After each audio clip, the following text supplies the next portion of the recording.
Everybody, Paul Travers here, and with everyone working at home at the moment, I've seen quite a lot of pictures on LinkedIn of home workspace setups, and some of them make me feel quite queasy, actually. Very, very sorry for people's backs and posture and possible future walking problems. So, as my friend Dom used to be a health and safety manager for Arcadia Group, which is the company that owns things like TopShop, TopMan, Miss Selfridge, etc., and owned by the nation's favourite Philip Green. I thought it would be great to get Dom on the call to talk about the best practices for your workplace setup. So, and we accept that people aren't going to necessarily have all the ideal stuff at home, but there are things you can do, and there are recommendations, given that we're going to be doing this for a while. So yes, so over to Dom, a little bit of interaction. What is the best setup for getting, whether it's at home or an office, what's the best setup for someone's workspace in terms of their chair and desk, and why?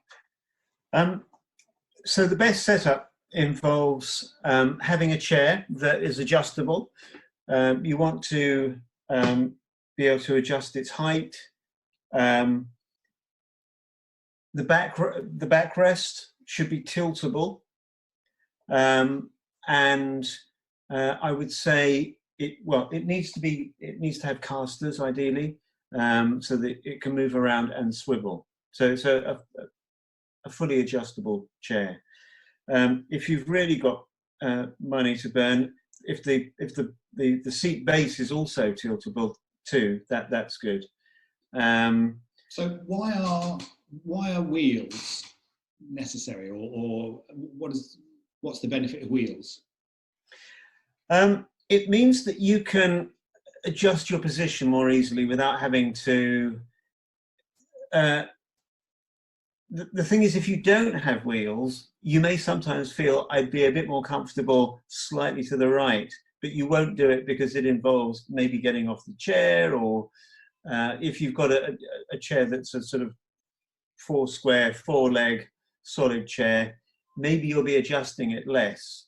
Right. And what you really want is a chair that's fairly responsive to where you feel more comfortable, where your body naturally wants to go. Okay, so I've got a decent office chair. I work at home all the time, right? So I've got a decent office chair. It's Swiss. I can't remember the name of the manufacturer now, but it's fairly decent. So if I get this into, let's move the dining chair out the way. So here's it swivels, yes, great, and it does all of this. It squeaks, but it's good. Yeah. It's on wheels. And it's super comfortable, right? I mean, it's nice that I can just. Is it good just to be able to do this every now and then? Is that? It is good, but it's also good if you can. I would say it's necessary that you can also lock it in an upright position. So sometimes they can become faulty if the upright locking mechanism is no longer working. Get it fixed or replace it. Okay, and why is that? You want something that will support your back when you're engaged in intensive keyboard work, doing something on the screen. You want to be able to lean back on it, and it will support your back. You want the part of your back that is between your bottom and your shoulder blades, the inward curving part of your back, that wants to have some support generally. Okay. The beauty of having a chair that fully tilts is that sometimes you can relax back. Let's say you were switching between tasks and you'd been using your keyboard, but then you wanted to just do some reading. Well, you could put your feet up maybe and relax back, and which takes some of the weight off of your spine. And also, it's movement and moving around at regular intervals as someone who works at a desk is strongly recommended. You don't want to be glued to your desk in one position for long periods of time. It's generally recommended that you get up and walk around at least once an hour. Okay. I would say ideally do it more often.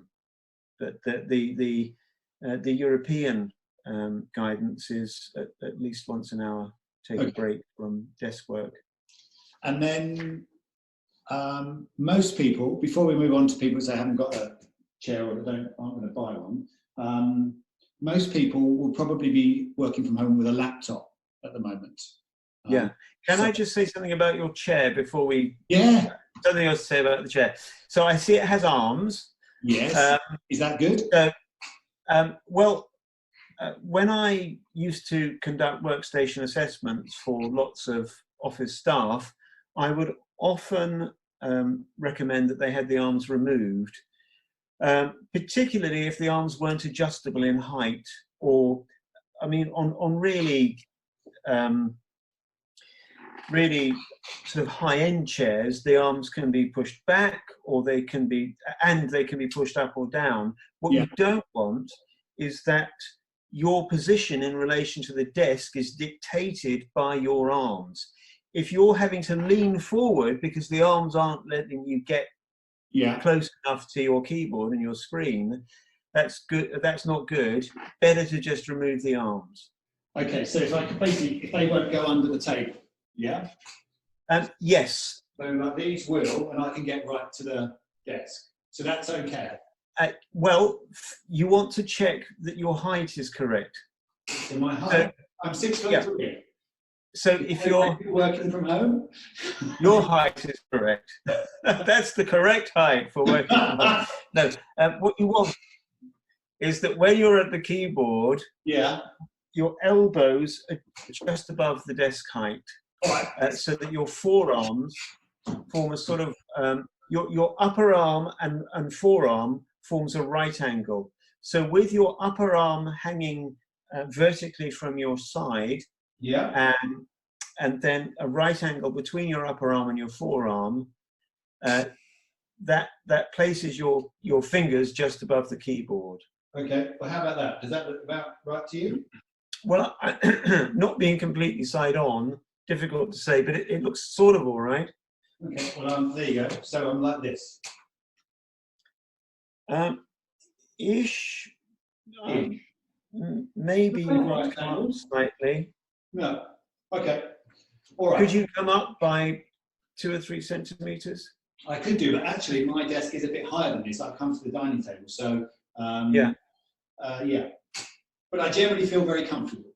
So So all right. So let's say I've got a laptop. Yeah. And so I'm like this. My screen's down here. Yeah. Yeah. So I'm all right at the desk, but I'm looking slightly downwards at the moment. Yeah. Well, okay. So that's another thing to look out for. Be aware that laptops are designed for intermittent work. They're not designed to be your main machine for working at. If you spend hours a day working at a computer, it wants to be a computer that has an elevated screen like a desktop and a separate keyboard.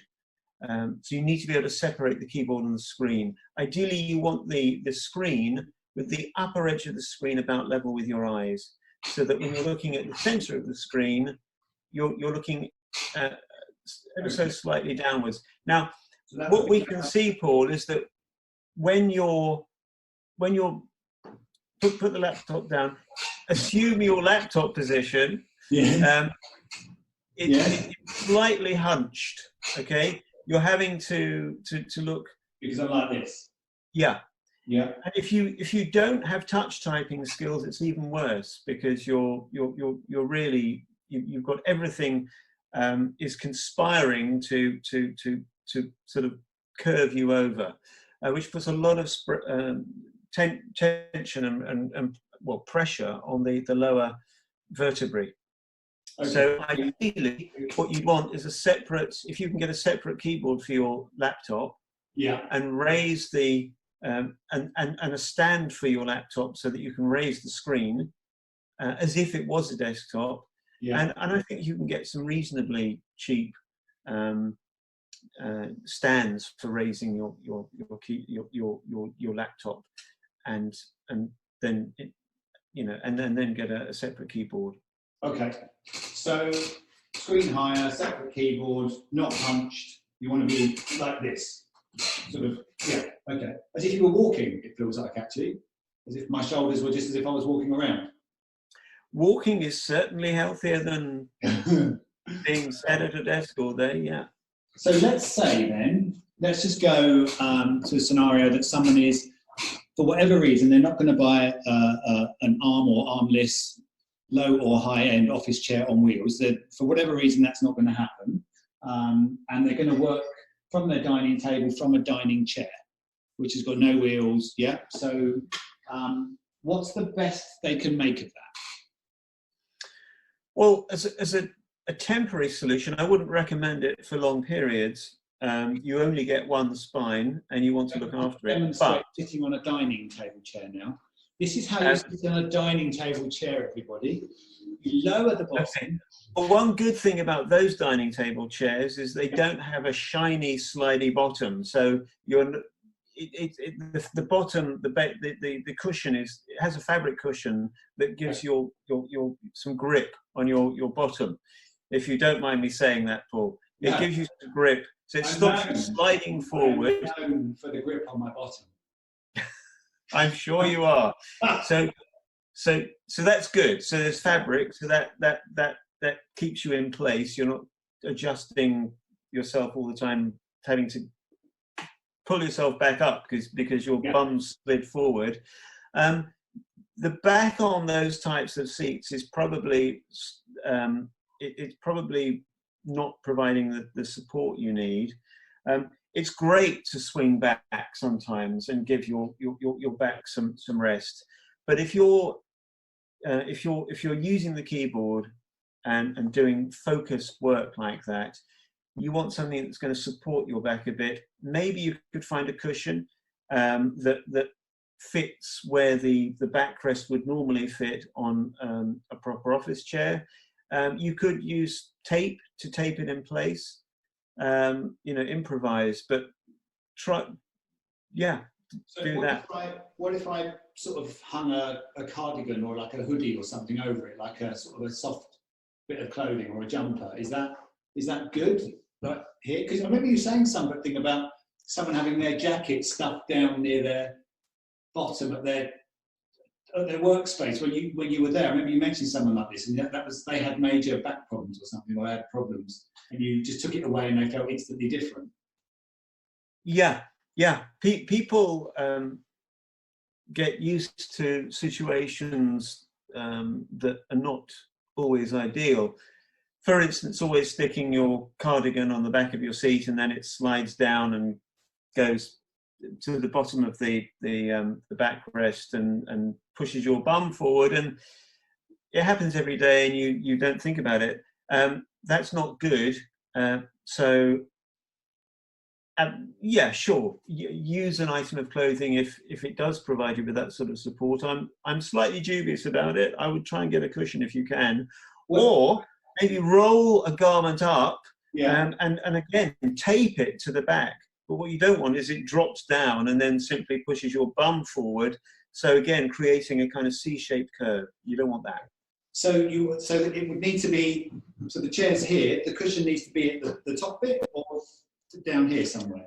It would be on that chair, probably about halfway up. It's where the natural curve of your back, which is going to be different for different people. Yeah. So it's where the natural curve of your back goes inwards, and you want the cushion to support that sort of area of your back. Okay.